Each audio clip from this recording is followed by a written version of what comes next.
The parking lot. Mac and George are chatting while George cleans one of my windows. George, Mac says, frowning, there's something wrong with the parking lot. George sighs. I'll take a look as soon as I'm done with this window. What's the problem? There are cars in it, that's what's wrong. Cars, George. Mac breaks into a grin. I think things are actually starting to pick up a bit. It's gotta be the billboard. People see that baby elephant and they just have to stop and spend their hard-earned cash. I hope so, George says. We sure could use the business. Mac's right. I have noticed more visitors coming since he and George added the picture of Ruby to the sign. People crowd around Ruby and Stella's domain, oohing and ahhing at the sight of such a tiny elephant. I gaze out at the huge sign that makes humans stop and spend their hard-earned cash. I have to admit that the picture of Ruby is rather cute, even if she doesn't look like a real elephant. I wonder if Mac could add a little red hat and a curly tail to the picture of me. Maybe then more visitors would stop by my domain. I could use a few oohs and ahs myself. Ruby's story. Ivan, tell me another joke, please, Ruby begs after the 2:00 show. I think I may have run out of jokes, I admit. A story, then, Ruby says. Aunt Stella's sleeping, and there's nothing to do. I tap my chin. I'm trying hard to think. But when I gaze up at the food court skylight, I'm mesmerized by the elephant-colored clouds galloping past. Ruby taps her foot impatiently. I know. I'll tell you a story, she says. A real, live, true one. Good idea, I say. What's it about? It's about me. Ruby lowers her voice. It's about me and how I fell into a hole. A big hole. Humans dug it. Bob pricks his ears and joins me by the window.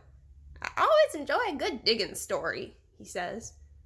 It was a big hole full of water near a village, Ruby says. I don't know why humans made it. Sometimes you just need to dig for the sake of digging, Bob reflects. We were looking for food, Ruby says. My family and I, but I wandered off and got lost and went too close to the village. Ruby looks at me, eyes wide. I was so scared when I fell into that hole. Of course you were, I say. I would have been scared too. Me too, Bob admits, and I like holes. The hole was huge. Ruby pokes her trunk between the bars and makes a circle in the air. And guess what? She doesn't wait for an answer. The water was all the way up to my neck, and I was sure I was going to die. I shudder. What happened then? I ask. I'll tell you what happened, Bob says darkly. They captured her and put her in a box and shipped her off, and here she is, just like they did with Stella. He pauses to scratch an ear. Humans. Rats have bigger hearts. Roaches have kinder souls. Flies have... No, Bob, Ruby interrupts. You're wrong. These humans helped me. When they saw I was trapped, they grabbed ropes and they made loops around my neck and my tummy. The whole entire village helped, even little kids and grandmas and grandpas, and they all pulled and pulled and... Ruby stops. Her lashes are wet, and I know she must be remembering all the terrible feelings from that day. And they saved me, she finishes in a whisper. Bob blinks. They saved you? He repeats. When I was finally out, everyone cheered, Ruby says, and the children fed me fruit. And then all those humans led me back to my family. It took the whole day to find them. No way, Bob says, still doubtful. It's true, Ruby says, every word. Of course it's true, I say. I've heard rescue stories like that before. It's Stella's voice. She sounds weary. Slowly, she makes her way over to Ruby. Humans can surprise you sometimes. An unpredictable species, Homo sapiens. Bob still looks unconvinced. But Ruby's here now, he points out. If humans are so swell, who did that to her? I send Bob a grumpy look. Sometimes he doesn't know when to keep quiet. Ruby swallows, and I'm afraid she's going to cry. But when she speaks, Her voice is strong. Bad humans killed my family, and bad humans sent me here. But that day in the hole, it was humans who saved me. Ruby leans her head on Stella's shoulder. Those humans were good. Doesn't make any sense, Bob says. I just don't understand them. I never will. You're not alone, I say, and I turn my gaze back to the racing gray clouds. A hit.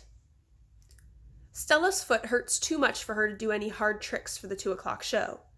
Instead, Mac pulls her limping into the ring, where she tracks a circle in the sawdust. Ruby clings to her like a shadow. Ruby's eyes go wide when Snickers jumps on Stella's back, then leaps onto her head. At the 4:00 show, Stella can only get as far as the entrance to the ring. Ruby refuses to leave her side. At the 7:00 show, Stella stays in her domain. When Mac comes for Ruby, Stella whispers something in her ear. Ruby looks at her pleadingly, but after a moment, she follows Mac to the ring. Ruby stands alone. The bright lights make her blink. She flaps her ears. She makes her tiny trumpet sound. The humans stop eating their popcorn. They coo, they clap. Ruby is a hit. I don't know whether to be happy or sad. Worry. When Julia arrives after the show, she brings 3 thick books, 1 pencil, and something she calls magic markers. Here, Ivan, she says, and she slides 2 magic markers and a piece of paper into my domain. I like the sundown colors, red and purple, but I don't feel like coloring. I'm worried about Stella. All evening she's been quiet, and she hasn't eaten a bit of her dinner. Julia follows my gaze. Where is Stella anyway? She asks, and she goes to Stella's gate. Ruby extends her trunk, and Julia pats it. Hi, baby, she says. Is Stella all right? Stella is lying in a pile of dirty hay. Her breath is ragged. Dad, Julia calls, could you come here a minute? George sets aside his mop. Do you think she's okay, Dad? Julia asks. Look at the way she's breathing. Can we call Mac? I think there's something really wrong. He must know about her. George rubs his chin. He always knows. But that costs money, Jules. Please? Julia's eyes are wet. Call him, Dad? George gazes at Stella. He puts his hands on his hips and sighs. He calls Mac. I can't hear all of his words, but I can see George's lips tighten into a grim line. Gorilla expressions and human expressions are a lot alike. Max says the vet's coming in the morning if Stella's not any better. He says he's not going to let her die on him, not after all the money he's put into her. George strokes Julia's hair. She'll be all right. She's a tough old girl. Julia sits by Stella's domain until it's time to go home. She doesn't do her homework. She doesn't even draw. The promise. My domain gleams with moonlight when I awake to the sound of Stella's calls. Ivan, Stella says in a hoarse whisper. Ivan? I'm here, Stella. I sit up abruptly and Bob topples off my stomach. I run to the window. I can see Ruby next to Stella sleeping soundly. Ivan, I want you to promise me something, Stella says. Anything, I say. I've never asked for a promise before, because promises are forever, and forever is an unusually long time, especially when you're in a cage. Domain, I correct. Domain, she agrees. I straighten to my full height. I promise, Stella, I say, in a voice like my father's. But you haven't even heard what I'm asking yet, she says, and she closes her eyes for a moment. Her great chest shudders. I promise anyway. Stella doesn't say anything for a long time. Never mind, she finally says. I don't know what I was thinking. The pain is making me addled. Ruby stirs. Her trunk moves as if she is reaching for something that isn't there. When I say the words, they surprise me. You want me to take care of Ruby? Stella nods, a small gesture that makes her wince. If she could have a life that's different from mine, she needs a safe place, Ivan. Not here, I say. It would be easier to promise to stop eating, to stop breathing, to stop being a gorilla. I promise, Stella, I say. I promise it on my word as a silverback. Knowing. Before Mac, before Bob, even before Ruby, I know that Stella is gone.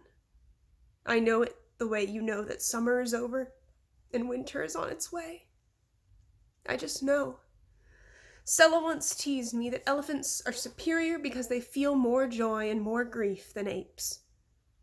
Your gorilla hearts are made of ice, Ivan, she said, her eyes glittering. Ours are made of fire. Right now, I would give all the yogurt raisins in all the world for a heart made of ice. 5 men.